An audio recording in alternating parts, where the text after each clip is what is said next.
রাকেশের মনে এক অজানা অস্বস্তির বীজ বুনে দিল।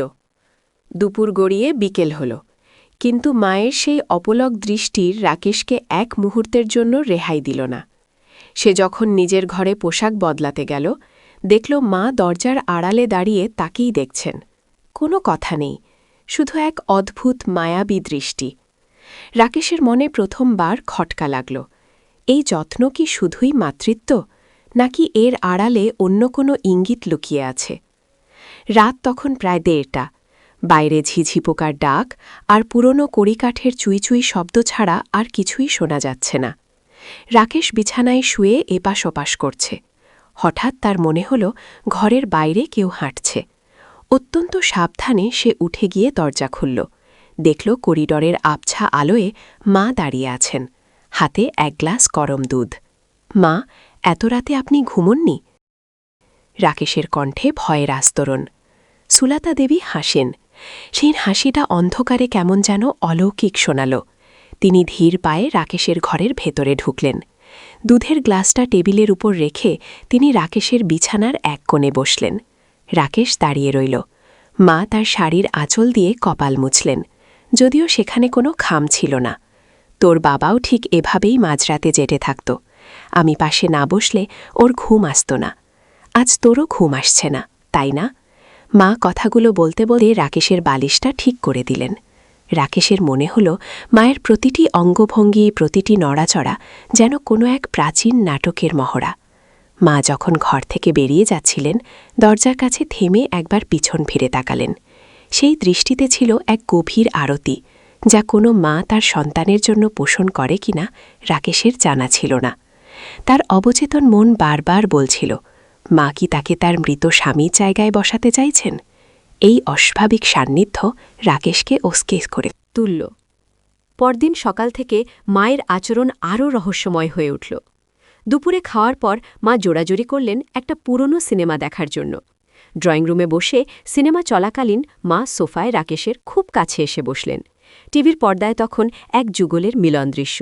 রাকেশ অস্বস্তিতে টিভি থেকে চোখ সরিয়ে নিল, কিন্তু সে অনুভব করল মায়ের দৃষ্টি টিভির দিকে নয়, বরং রাকেশের প্রোফাইলের দিকে।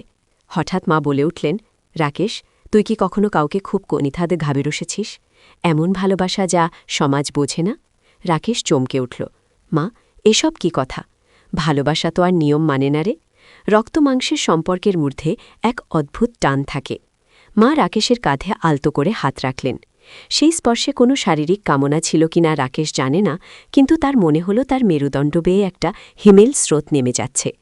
মায়ের কথাগুলোর দ্ব্যর্থক অর্থ রাকেশকে এক অদ্ভুত বিভ্রামের মধ্যে ঢেলে দিল। তিনি কি তাকে কিছু বোঝাতে চাইছেন, নাকি তিনি চাইছেন রাকেশ তাকে অন্য কোনো চোখে দেখুক? এক অজানা আতঙ্কে রাকেশ সোফা থেকে উঠে নিজের ঘরের দিকে দৌড়ে পালাল। পরদিন দুপুরে মা যখন স্নান করতে গেলেন, রাকেশের মনের ভেতর এক তীব্র কৌতূহল আর ভয়ের সংমিশ্রণ তৈরি হল।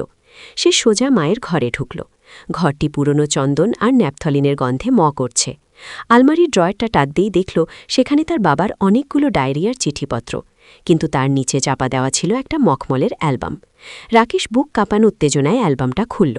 সেখানে তার শৈশবের ছবির চেয়েও বেশি ছিল তার বর্তমান বয়সের ছবি, যা মা সম্ভবত লুকিয়ে তুলেছিলেন যখন সে শেষবার বাড়ি এসেছিলেন।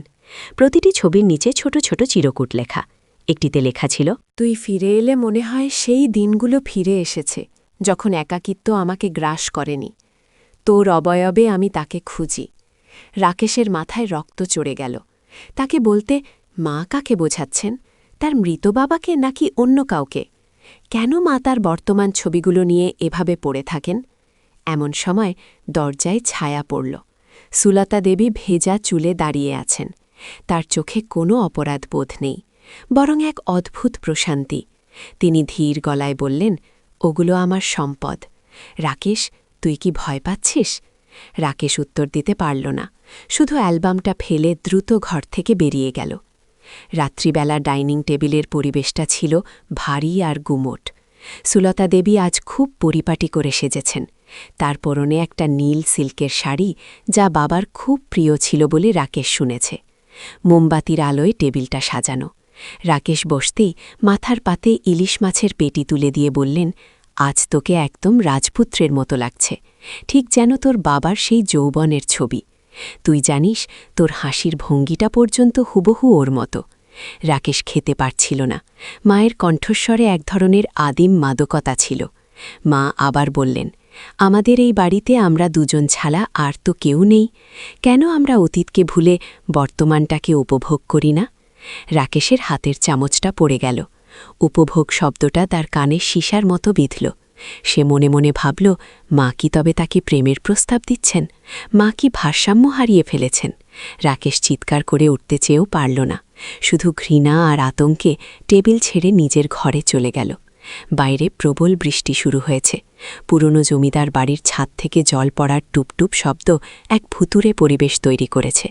রাকেশ তার অন্ধকার ঘরে বসেছিল। হঠাৎ দেখল মা ঘরে ঢুকলেন। তার হাতে একটা চিরুনি আর তেল। তিনি কোনো অনুমতি না নিয়েই রাকেশের পেছনে এসে বসলেন।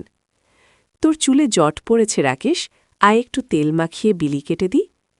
মা যখন রাকেশের চুলে হাত দিলেন, রাকেশের সারা শরীর শিরশির করে উঠল। মায়ের নিঃশ্বাস তার ঘাড়ে লাগছিল। মা গুনগুন করে এক পুরনো দিনের গান গাইছিলেন, প্রেমের গান। রাকেশের মনে হল মা তাকে স্পর্শ করার জন্য কোনো ছুতো খুঁজছেন। সে সজোরে মায়ের হাতটা সরিয়ে দিয়ে উঠে দাঁড়াল। তুমি কি চাও মা? কেন তুমি আমার সাথে এমন করছ? কেন তুমি স্বাভাবিক মায়ের মতো আচরণ করছ না? রাকেশের কণ্ঠে আর্তনাদ। সুলতা দেবী শুধু করুণ চোখে তাকিয়ে রইলেন। তার চোখ দিয়ে এক ফোঁটা জল গড়িয়ে পড়ল, কিন্তু মুখে কোনো কথা নেই। এই নীরবতা যেন কোনো ভয়ঙ্কর ঝড়ের পূর্বাভাস। পরের কয়েকদিন রাকেশ নিজেকে ঘরের মধ্যে বন্দি করে রাখল। সে মায়ের সাথে কোনো কথা বলে না, চোখাচোখি করে না। মা যখনই দরজার কাছে এসে দাঁড়াতেন, রাকেশ ফোনের ওপাশে কাল্পনিক কারো সাথে কথা বলার ভান করত। সে স্থির করল সে আর একদিনও এখানে থাকবে না।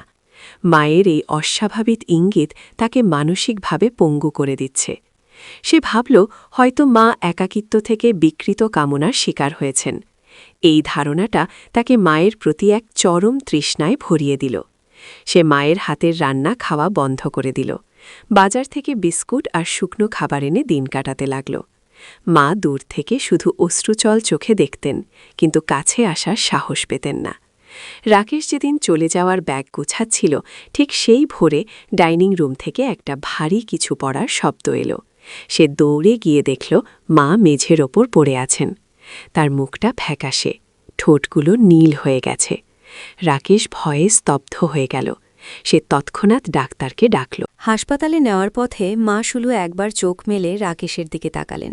সেই চাহনিতে কোনো ইঙ্গিত ছিল না, ছিল এক অদ্ভুত বিদায়ের সুর। ডাক্তার পরীক্ষা করে বললেন ওনার অবস্থা খুবই আশঙ্কাজনক। ওনার মস্তিষ্কে এক ধরনের ডিজেনারেটিভ রোগ বাসা বেঁধেছে, যাকে আমরা আলঝাইমারের এক বিশেষ পর্যায় বলি। এতে মানুষ স্মৃতি আর বর্তমানকে গুলিয়ে ফেলে। রাকেশের বুকের ভেতরটা ফাঁকা হয়ে গেল।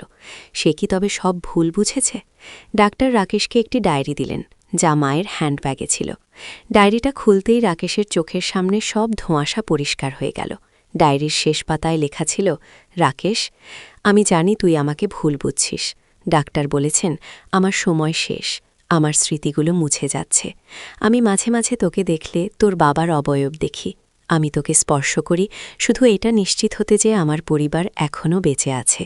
আমি একাকিত্বে এতটাই ডুবে গেছে যে তোর সান্নিধ্যকে আমি আঁকড়ে ধরতে চেয়েছিলাম আমার শেষ অবলম্বন হিসেবে। আমার মাতৃত্ব কখনো মলিন হয়নি রে, শুধু আমার মস্তিষ্ক আমাকে ধোঁকা দিচ্ছিল। রাকেশ বুঝতে পারল মায়ের সেই অস্বাভাবিক চাহনি ছিল আসলে হারানো অতীতকে ফিরে পাওয়ার আকুতি। মা তাকে লালসা নয়, বরং হারানো স্বামীর প্রতিচ্ছবি হিসেবে দেখে নিজের একাকিত্ব কাটাতে চেয়েছিলেন। রাকেশ যে আদরকে ভুল বুঝেছে, তা ছিল আসলে এক মৃত্যুপথযাত্রী মায়ের শেষ তৃষ্ণা। আইসিইউর বাইরে বসে রাকেশ অঝরে কাঁদছিল। সে বুঝতে পারল তার উচ্চশিক্ষিত আধুনিক মন কতটা সংকীর্ণ ছিল, যে সে মাতৃত্বের আর্তনাদকে অস্বাভাবিক ইঙ্গিত ভেবে ভুল করেছে। কয়েক ঘণ্টা পর ডাক্তার এসে জানালেন মা আর নেই। রাকেশ মায়ের নিথর দেহের পাশে গিয়ে বসল। এবার সে নিজের হাতে মায়ের চুলে বিলি কেটে দিল। মায়ের কপালে শেষ চুমু খেয়ে সে বুঝতে পারল সম্পর্কের গভীরতা সবসময় শরীর বা সামাজিক সংজ্ঞায় সীমাবদ্ধ থাকে না। মানুষের মন এবং সম্পর্কের জটিলতা সবসময় আমাদের চেনা ছাঁচে পড়ে না। কোনো কিছুকে অস্বাভাবিক তকমা দেওয়ার আগে মানুষের মানসিক অবস্থা, একাকিত্ব এবং অসুস্থতাকে সহমর্মিতার সাথে বিচার করা উচিত। ভুল ধারণা একটি পবিত্র সম্পর্ককেও বিষাক্ত করে তুলতে পারে। বন্ধুরা, গল্পটি কেমন লেগেছে তা অবশ্যই আমাদের কমেন্ট করে জানাতে ভুলবেন না। গল্পটি ভালো লাগলে ভিডিওটিতে একটা লাইক আর চ্যানেলটি সাবস্ক্রাইব করে আমাদের সাথে থাকার অনুরোধ রইল। দেখা হবে।